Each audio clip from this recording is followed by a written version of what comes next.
সোমবার প্রধান নির্বাচন কমিশনার এএমএম নাসির উদ্দিনের সাথে বৈঠক করেন বাংলাদেশে নিযুক্ত যুক্তরাষ্ট্রের ভারপ্রাপ্ত রাষ্ট্রদূত ট্রেসিয়ান জেকবসন। নির্বাচন ভবনে অনুষ্ঠিত এই বৈঠকে বাংলাদেশ দূতাবাসের কয়েকজন ঊর্ধ্বতন কর্মকর্তা উপস্থিত ছিলেন।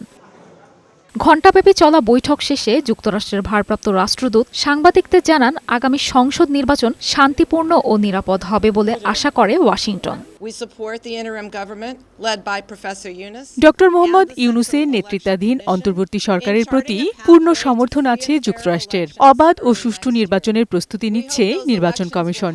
যুক্তরাষ্ট্র প্রত্যাশা করে বাংলাদেশে শান্তিপূর্ণ ও নিরাপদ নির্বাচন হবে, যার মাধ্যমে গণতান্ত্রিক সরকার প্রতিষ্ঠা পাবে, জনগণের আকাঙ্ক্ষা ও স্বপ্নের প্রতিফলন ঘটবে। তিনি জানান, যুক্তরাষ্ট্র নির্দিষ্ট কোনো দল ও রাজনীতিবিদকে সমর্থন করে না।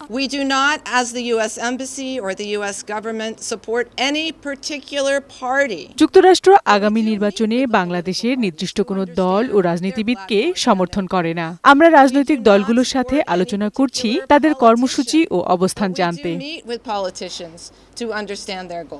পরে মার্কিন ভারপ্রাপ্ত রাষ্ট্রদূতের সাথে সাক্ষাতের বিষয়ে বিস্তারিত সাংবাদিকদের জানান প্রধান নির্বাচন কমিশনার এএমএম নাসির উদ্দিন।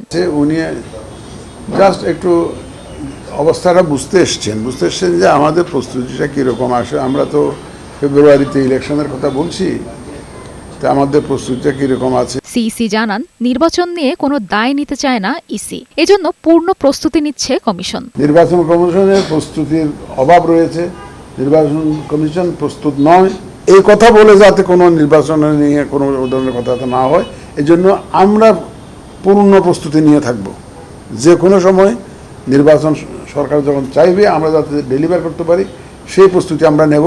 সর্বশক্তি দিয়ে একটা সুন্দর যাতে ইলেকশন হয় সেই চেষ্টা আমাদের থাকবে। এখানে কোনো আমাদের চেষ্টার কোনো ঘাটতি থাকবে না। দেশের স্বার্থে সবাই এক হয়ে কাজ করবে বলেও প্রত্যাশা জানান সিইসি। মেরিন আমিন, বৈশাখী সংবাদ, ঢাকা।